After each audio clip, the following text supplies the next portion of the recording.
नमस्ते भारत। मी Dinesh Patel, the founder of Vision Academy. आप सभी देशवासियों को रामनवमी की खूब खूब हार्दिक शुभकामनाएं।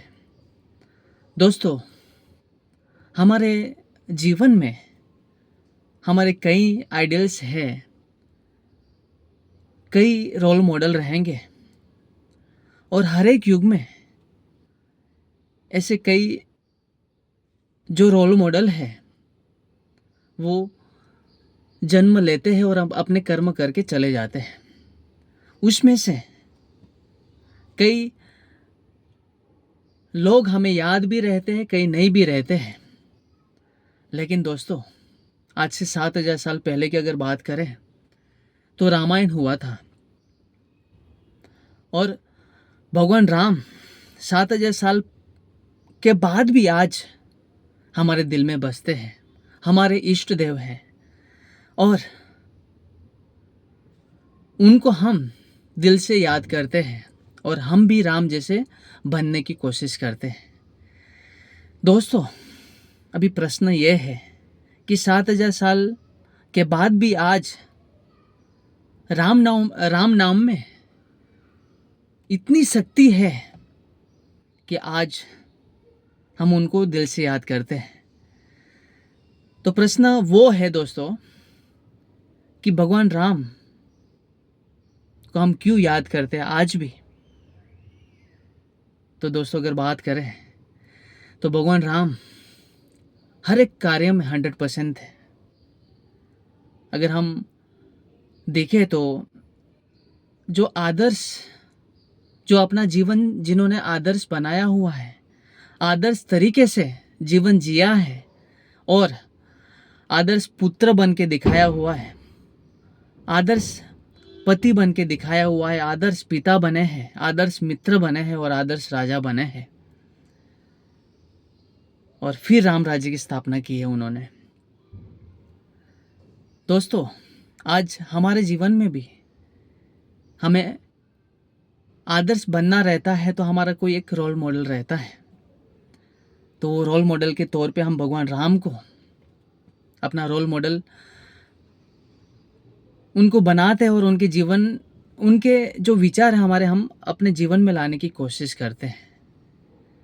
तो दोस्तों, सवाल ये है कि भगवान राम आदर्श कैसे बने। अगर हम दोस्तों ये भगवान राम के 14 साल के वनवास की अगर बात करें तो हम सभी को पता है कि भगवान राम 14 साल वनवास गए थे, पर 14 साल में 10 साल भगवान राम ने क्या किया था हम में से किसी को पता रहेगा या किसी को नहीं भी पता रहेगा। तो दोस्तों, अगर हम 10 साल की अगर बात करें तो सबसे पहले वो श्रृंगवेरपुर, यानी कि वहाँ पे गुह जाति रहती है, आदिवासी जाति, बराबर ना। वो गुह जाति का जो मुखिया रहता है वो निषादराज गुह रहते हैं। भगवान राम पहले वहाँ जाते और उनको बोलते हैं कि मित्र, हम बहुत बहुत सारे सालों के बाद मिले हैं।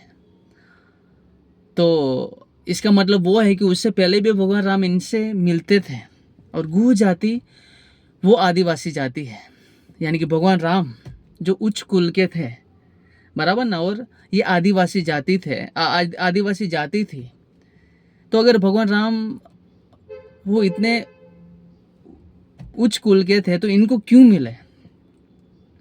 तो दोस्तों, अगर आजकल हमारे यहाँ पे सराउंडिंग में ऐसा माहौल है, ऊंच नीच का भाव है, बराबर ना, जो शुद्ध अशुद्ध का भाव है, तो दोस्तों वो टाइम पे अगर ऐसी चीज़ होती तो भगवान राम ये आदिवासी लोगों को नहीं मिलते। तो वो टाइम की अगर बात करें तो ये चीज़ें नहीं थी, ऊंच नीच का भाव नहीं था। और ऊंच नीच का भाव रहता तो सबरी के जूठे बैर भगवान राम क्यों खाते हैं। पॉसिबल ही नहीं है। ये आज हम लोगों ने ऐसा माहौल खड़ा किया हुआ है, लेकिन ये गलत है। तो दोस्तों, अगर आगे अगर बात करें तो भगवान राम फिर प्रयागराज गए, चित्रकूट पर्वत गए उसके बाद दंडकारण्य जंगल में उन्होंने, भगवान राम ने 10 साल बिताए। और फिर वो पंचवटी यानी कि आज का नासिक, जहाँ पे वो सबरी मातंग ऋषि के आश्रम में सबरी को मिले थे, उसके बाद भगवान राम किष्किंधा जंगल में हनुमान जी से मिले थे। उसके बाद वो श्रीलंका गए थे। तो ये दंडकारण्य जंगल है, उसमें भगवान राम ने 10 साल निकाला था। तो दोस्तों 10 साल भगवान श्री राम सिर्फ कुटिया बांध के या पिकनिक के लिए नहीं गए थे। वहाँ पे अलग अलग ऋषियों से मिले थे, जैसे भारद्वाज ऋषि है, अत्रि ऋषि है, गौतम ऋषि है, मातंग ऋषि है, और ऐसे बहुत सारे ऋषि से वो मिले और उन्होंने संस्कृति का काम किया हुआ है। बोलते ना कि भगवान श्री कृष्ण बोलते कि पवित्राणाय साधुना विनाशाय च दुष्कृतम धर्म संस्थापनार्थाय संभवामि युगे युगे। तो भगवान कृष्ण कहते कि मैं हर युग में जन्म लेता हूँ और धर्म की संस्थापना के लिए मैं आता हूँ, पर मैं तभी आता हूँ, तभी मैं जन्म लेता हूँ जब भी पवित्र वृत्ति के जो साधु है, महापुरुष है, ऋषि है, वो संस्कृति का काम करते हैं। और वो संस्कृति के कार्य में, यज्ञीय कार्य में जो राक्षसी वृत्ति के लोग हैं वो हड्डियाँ डालते हैं या उनको परेशान करने की कोशिश करते हैं या यज्ञीय कार्य को रोकने की कोशिश करते हैं, तो उनका नाश करने के लिए, और ये जो ऋषि है या जो भी महापुरुष संस्कृति का काम कर रहे हैं उनको मार्गदर्शन देने के लिए मैं हर युग में जन्म लेता हूँ और धर्म की संस्थापना करता हूँ। तो भगवान राम ने भी वही किया कि दंडकारण्य जंगल में 10 साल हर एक ऋषि से मिले जो संस्कृति का कार्य कर रहे थे।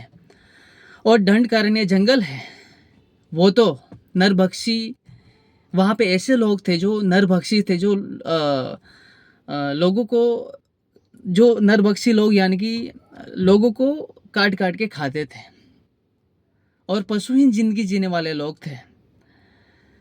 उनके ना संस्कृति के विचार थे, ना जो भी जिंदगी जीने के विचार थे। तो भगवान राम हर एक कुटिया में जाके हर एक लोगों से मिले, जंगल के हर एक कोने में हर एक व्यक्ति को मिले और वेद उपनिषद के विचार और संस्कृति के विचार देकर उनको खड़ा किया हुआ है। और 10 साल में वो दंडकारण्य जंगल में जो लोग हैं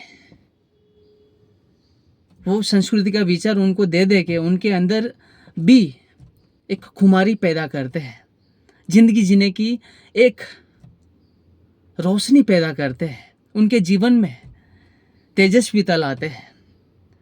और वो लोग भी जो खड़े होते हैं संस्कृति के कार्य के लिए वो भी तेजस्वी बनते हैं। और उसके बाद भगवान राम फिर किष्किंधा जंगल में जाते हैं और उनके बाद उनको हनुमान जी मिलते हैं और हनुमान जी को साथ में लेके, वानर सेना को साथ में लेके फिर वो अयोध्या जाते हैं। अयोध्या नहीं, वो श्रीलंका जाते हैं और रावण के साथ युद्ध करते हैं। दोस्तों रावण को के साथ अगर युद्ध करना है तो वो तो भगवान राम थे। रावण का सिर्फ हार्ट फेल कर दिया यानी कि हृदय फेल कर दिया तो वो कुछ समय में ही वो मर जाता, लेकिन भगवान राम ने उनके साथ युद्ध किया ताकि रामायण के तौर पे वो जो डेमोन्स्ट्रेशन खड़ा होए वो आने वाली कई पीढ़ियों तक हर एक लोगों को जिंदगी जीने का रास्ता दिखाए। और भगवान राम के आदर्श विचारों से आने वाली कई पीढ़ी अपनी ज़िंदगी जिए और जो पशुहीन जिंदगी जीने वाले लोग हैं उनके अंदर भगवान राम के विचार आए और उनका जीवन भी सुगंधमय बने। इसलिए भगवान राम ने रामायण के तौर पे एक डेमोन्स्ट्रेशन दिया हुआ है। तो भगवान राम हमारे लिए इसलिए आदर्श है, जो नर में से नारायण बने हैं, जो मनुष्य होके भी मनुष्य का जैसा काम करके भी भगवान थे, फिर भी मनुष्य जैसा काम किया और नर में से नारायण बने हैं। तो वो हम लोगों को भी एक मैसेज देते हैं कि हम भले मनुष्य हैं, लेकिन अगर आदर्श काम अगर हम करेंगे, संस्कृति के लिए काम करेंगे, हर एक व्यक्ति तक हम पहुंचेंगे संस्कृति का विचार लेके, और जो पशुहीन जिंदगी जी रहे हैं उनको देवीय विचार देके उनके अंदर भी तेजस्विता हम ला सकते हैं और उनके अंदर भी राम खड़ा कर सकते हैं। तो ऐसे ही राम के विचार, आदर्श विचार हमारे समाज में, हमारे देश में, हमारे परिवार में, दुनिया के हर एक कोने में आए और आप भी अपने परिवार में आदर्श पुत्र बने, हम सब भी आदर्श पुत्र बने, आदर्श पति बने, आदर्श पिता बने या आदर्श घर का मुखिया बने। यही हमें भगवान राम में से हमें सीखना है और हमें भी भगवान राम के विचारों से जिंदगी में आगे बढ़ना है। अगर ये भगवान राम के आदर्श विचार हर एक व्यक्ति तक, हर एक दुनिया के कोने में अगर अंतिम व्यक्ति तक भी जाएगा, तो आज जो भी प्रश्न है आपस में द्वेष का है या अहंकार का, जो भी प्रॉब्लम है, लड़ाई चलती है, हर एक व्यक्ति आपस में झगड़ा करते हैं, सुपीरियरिटी कॉम्प्लेक्स है, इन्फीरियरिटी कॉम्प्लेक्स है, वो सब उसका सॉल्यूशन भगवान राम के आदर्श जीवन को अगर हम फॉलो करेंगे, उनके आदर्श विचार लेंगे और हमारे जीवन में अप्लाई करेंगे, तो इसका सॉल्यूशन मिल जाएगा। एक बार वापस अभी आप सभी देशवासियों को रामनवमी की खूब खूब हार्दिक शुभकामनाएं। जय श्री राम।